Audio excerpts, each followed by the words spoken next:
অভিযুক্তই বলে দিচ্ছে তার অপরাধের তদন্ত কার করা উচিত কার নয়। শুনতে অবাক লাগলেও সারদাকাণ্ডে এমনটাই ঘটল।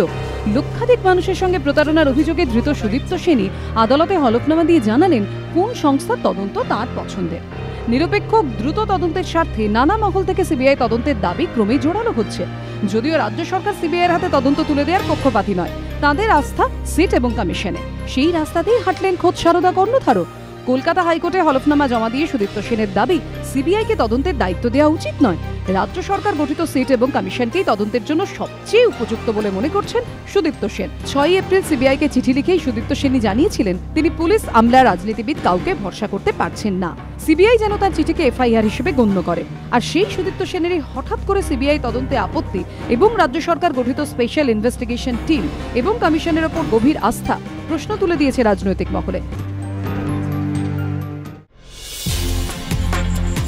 মঙ্গলবার কলকাতা হাইকোর্টের ডিভিশন বেঞ্চ পঞ্চায়েত মামলার রায় ঘোষণার পরই মাথাচাড়া দেয় সম্মতি বিতর্ক।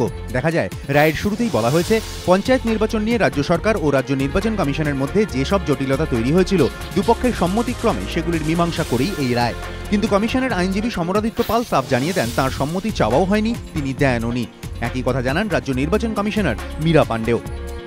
এরপরই বুধবার কমিশনের আইনজীবী সমরাদিত্য পাল জানান ডিভিশন বেঞ্চের রায়ের দুপক্ষের সম্মতির অংশটুকু বাদ দেওয়ার জন্য প্রধান বিচারপতি অরুণ মিশ্র এবং বিচারপতি জয়মাল্য বাগচি ডিভিশন বেঞ্চে আর্জি জানাচ্ছেন তারা। তিনি বলেন কোনো রায়কে কেন্দ্র করে এ ধরনের বিতর্ক তৈরি হলে সুপ্রিম কোর্টের যে নির্দেশিকা রয়েছে সেই নির্দেশিকা মেনেই সংশোধনী চাওয়া হবে।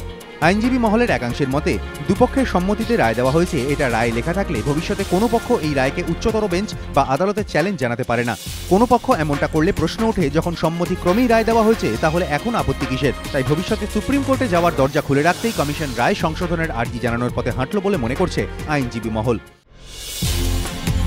29 জানুয়ারি উত্তরবঙ্গ উৎসবে পৃথক গোর্খাল্যান্ডের দাবি মমতা মোর্চা সম্পর্কে চিড় ধরিয়েছিল। সেই ঘটনার প্রায় 3 মাস পর পাহাড় সফরে গিয়ে বুধবার বিমল গুরুংদের পাশে বসিয়েই অখণ্ড বাংলার কথাই বললেন মুখ্যমন্ত্রী। বললেন দার্জিলিং বাংলার হৃদয়, পাহাড় সমতল কাঁধে কাঁধ মিলিয়ে কাজ করবে। পাহাড় সমতলে বিভেদ তৈরির চেষ্টার অভিযোগে এদিন ফের সরব হন মুখ্যমন্ত্রী। নাম না করে সিপিএম এর উদ্দেশ্যে মমতার খোঁচা, রাজ্য সরকার এত কাজ করবে যে 30 বছরেও কেউ পাহাড়ে এসে ক্ষতি করতে পারবে না।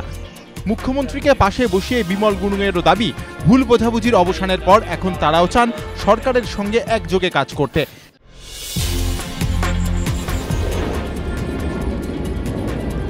চড়লে নাকি বিপদের আশঙ্কা। অন্য দেশের দুটি ঘটনার প্রেক্ষিতে এমনই বদনাম ড্রিম লাইনারের। স্বপ্নের উড়ান শুরু করেও তাই থমকে যেতে হয়। 4 মাস ধরে প্রযুক্তিবিদদের কড়া নজরে থেকে নানান পরীক্ষা। অবশেষে নিজেকে পুরোপুরি সুস্থ বলে প্রমাণ করল ড্রিম লাইনার। একই সঙ্গে পেল আকাশে ওড়ার ডিজিসি এর ছাড়পত্র। বুধবার দুপুর 3:30 দিল্লি থেকে 165 জন যাত্রী নিয়ে কলকাতা বিমানবন্দরে নামে ড্রিম লাইনার। সওয়ারি ছিলেন Air India CMD Rohit Nandan সহ সংস্থার বোর্ড মেম্বাররা। বিকেল 5টায় 256 জন যাত্রী নিয়ে ফের দিল্লির উদ্দেশ্যে রওনা হয় বিমানটি। ড্রিম লাইনারের পারফরমেন্সে খুশি এয়ার ইন্ডিয়া কর্তৃপক্ষ।